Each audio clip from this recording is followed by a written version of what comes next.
Hello, techies! Welcome back to my channel.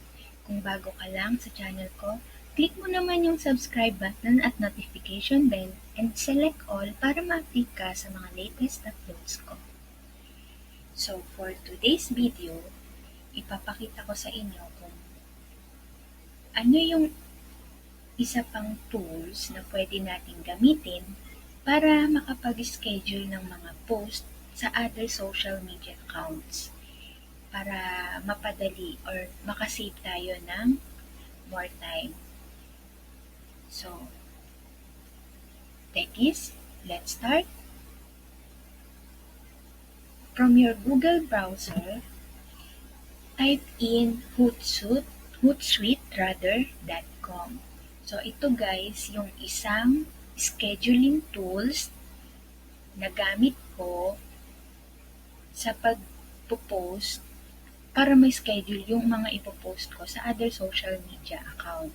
So, since tutorial ito para sa inyo, gumawa ako ng isa pang account para mapakita sa inyo yung step-by-step procedure kung paano ito gawin. So, punta nyo dun sa website ng Hootsuite.com, makikita nyo tong sign in button. So, since wala pa naman tayong account, so ang pipiliin natin is sign up. And then, click nyo lang yan, guys. And it will direct you here. So, may mga plan na ino-offer si Hootsuite. So, kung gusto nyong i-avail, may free trial naman sila.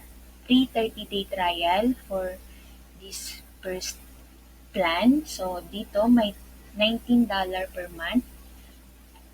May 10 social profiles ka na pwedeng i-connect. And then, unlimited scheduling. And then, one user lang. So, ikaw lang. Hindi ka pwedeng mag-hire ng virtual assistant para mag-manage nung social media account mo para sa scheduling post. So, kung gusto mo namang may katulong ka, you can purchase this second plan and so on and so forth. So, dito guys, pag inabil nyo yung plan nila, required kayong magbigay ng bank details nyo, especially dun sa card. So, since tutorial lang naman ito, so ang pipiliin natin is itong nandito sa baba, which is yung limited free plan nila, kaya lang 3 social media account lang yung pwede natin gamitin. And then, maximum of 30 scheduled messages. So, ibig sabihin, 30 post lang siya dun sa social media account. So, kung 3 social media account yung i-connect niya dito sa scheduling tools na to, so, magiging 10 post per account yung mangyayari. And then, ikaw lang yung pwedeng maka-access. So, proceed na tayo dun sa sign up now. And then, makikita nyo to guys. Fill up nyo lang yung details na kailangan. So, full name, email address, and then password. Once completed, click nyo lang yung create my free account. And then, ito na yung lalabas. So, sabi niya, connect mo daw yung social accounts na gagamitin mo para makapag-start na. So, kailangan mo i-add yung 3 profiles. It's rather pages, groups, or other channels. So, ito yung pamimilian mong account. So, Facebook, YouTube, Instagram, LinkedIn, Twitter, Pinterest. So, since meron na akong ibang tutorial for scheduling post in Facebook, sa mga bago pa lang na nandito, ipopost ko po yung link sa baba para mapanood nyo later on after this. So, ang inilink ko is yung aking LinkedIn account. So, yun ang aking first account. And then, second, Instagram and Twitter. So, proceed na tayo. So, ito na. Dahil nilink ko yung LinkedIn account ko, so hiningan niya ako ng login details ng aking account. And then, after that, I click sign in. And eto na guys. So, tinanong niya ako kung ano yung gusto kong mga account ng LinkedIn ko na i-add. Kasi meron akong LinkedIn page doon sa LinkedIn account ko. So, since hindi ko siya muna gagamitin, itong personal account ko na lang yung nilink ko. So, I add my personal profile. And then after I click add, ito na yung lumabas. So, nakikita nyo, connected na yung aking personal profile. And then, after that, kinlik ko yung done. And, ayan, nakalagay dyan, one account connected. So, successful yung first account na nilink ko. And then, second, I linked on Instagram and Twitter. Same lang din procedure niya, guys. Kaya, ito na yung makikita nyo. So, you're good to go. So, 3 account na yung aking na-link, na-connect. So, I just click on continue. And then, so, ito na yung susunod na makikita nyo sa dashboard. So, ang tinanong sa atin is may 2 option tayo. What do you want to do first? Is it schedule a post or set up a dashboard? So, since kaya ko siya ginawa dahil gusto ko mag-schedule ng post, kinlik ko tong schedule a post. And then, share ko na sa inyo yung screen ko para sa live na pag-schedule ng post para makita nyo guys. So, nandito na tayo sa dashboard ni Hootsuite. So, ito na yung 3 account na nakakonect sa akin is LinkedIn, then yung Instagram account, and then Twitter. So, ito na guys yung planner para dito sa pag-schedule ng post. Then, yung content, makikita natin mamaya pag na kagawa na tayo ng mga post na in-schedule. Itong promote, so kung magpo-promote ka na nung pinost mo, so ito lang yung dito ka pupunta guys. So since hindi pa naman ito yung ating topic, dito muna tayo sa scheduling post. So, pwede nyong i-navigate na lang guys yung hootsuite.com kung magkaroon na kayo ng account. So, for now, ang ipapakita ko na lang sa inyo is kung paano mag-schedule ng post. So, unahin natin for LinkedIn. So, I have here sample content plan. So, itong Facebook page ko, palitan ko siya ng LinkedIn. Okay. So, may nakalagay sa akin, October 19, 20 hours is 8 o'clock, 8 p.m. So, yun ang time na mag-a-appear siya sa account ko ng LinkedIn. And then, meron na din akong Twitter, Instagram. So, ito yung tinatawag na content plan. So, meron na akong content plan. So, and try ko na, October 19, ang first post ko is ito. Mag-list ko na. Copy. So, October 19,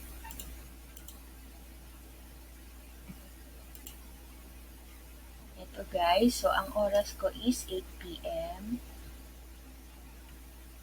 Ito siya. And then, create post.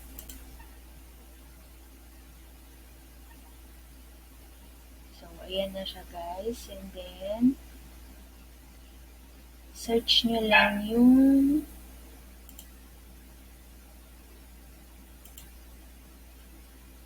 kung anong account. So, sa LinkedIn siya. And then, next. So, lagay nyo na dito guys yung content, yung ipopost nyo text. So, okay. Ayan, nakikita nyo dito sa right side. Ito na siya. So, ayusin lang natin.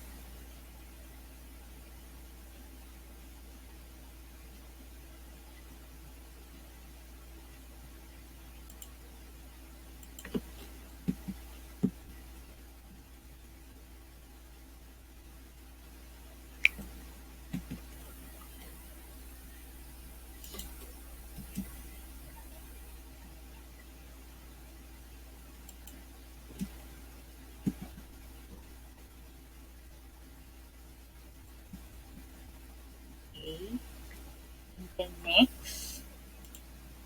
So, meron akong i-add na photo. So, dito nyo lang, click nyo lang tong select files to upload. Or kung may video kayo i-upload, ito yung guys na gagamitin. So, I have here this one.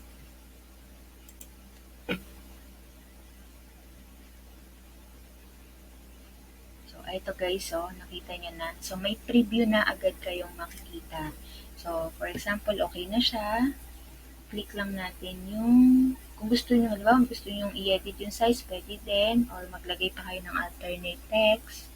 So, for now, click ko lang yung next. And then, set na yung date. So, October 19, 8 p.m. Double check. So, okay. So, done. And then, schedule. Step schedule. Oh, see? So, successful yung isa natin post for LinkedIn.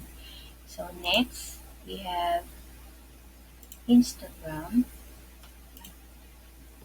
So, ito yung guys. I'll just copy. And then, post ko lang siya. So, 19. Ito kay 19. Ang oras is 3 p.m. 15 hours. 3 p.m. Create post again. So, ganun lang yung procedure, guys.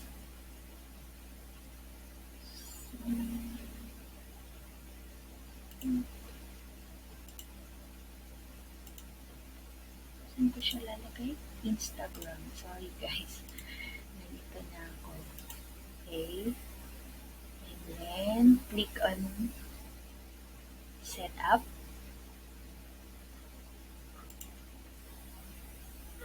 Oops, sorry. Wait lang. So, ito pala sa baba.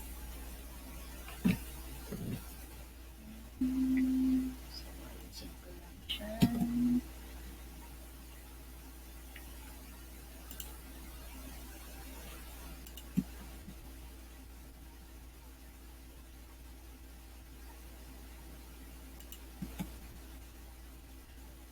Add ko lang yung photo. Okay, so, tulad nga po ng sinabi ko, same lang kanina, na bago lang yung ating account na pinaglalagyan. So, schedule is, so double check yung date, October 19, 3 p.m. So, schedule. Oops, sorry. Okay. Okay, I will try another one.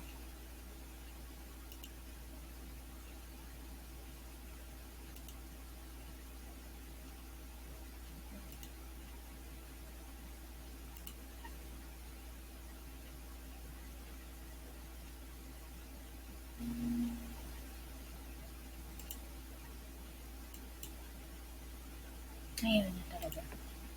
Okay, pagbuhin ko na lang. Dito ko na lang balik guys sa LinkedIn.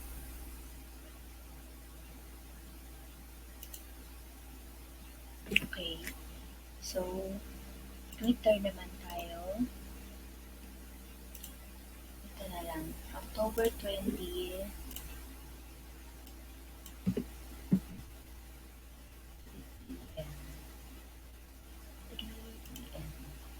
Create post. So, Twitter din. Page.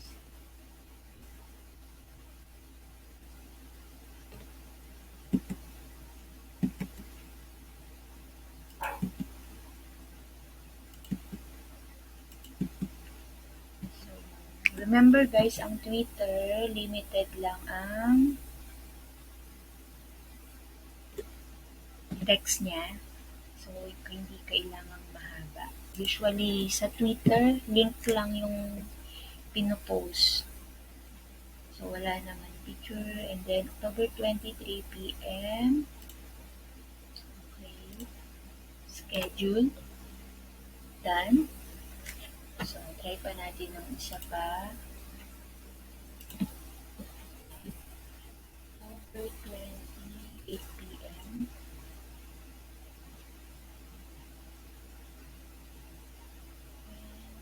Okay.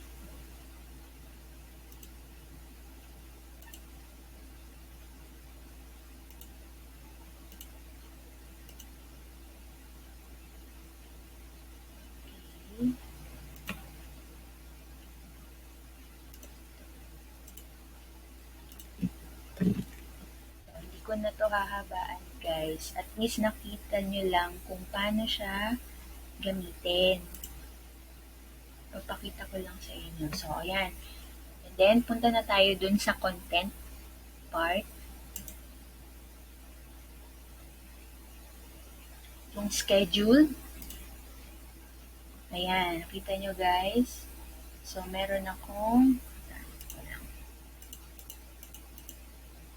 So, as you can see, I have here post for October 19 at 3 p.m. and 8 p.m. for LinkedIn.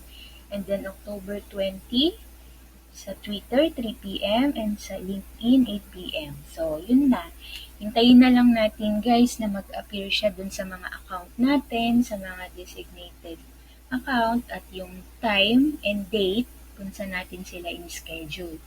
So, di ba, kung ganyan na for the whole week or the whole month, nakaschedule na yung post nyo, o di pwede nyo pang gawin yung iba nyo pang activity or errands na gagawin. So, nakasave na kayo ng time para dito, pwede nyo pa siyang gamitin sa iba pang bagay. So, yun ang kahalagahan ng mayroong scheduling tools na gamit, guys. So, sana may natutunan kayo today. And wait lang, guys. So, ayun. That's all for today, techies. If you find this video helpful, please consider subscribing. And share nyo na din sa mga kakilala nyong sa tingin nyo ay interesado para makatulong naman tayo sa kanila. So, thank you for watching. See you on my next video. God bless everyone!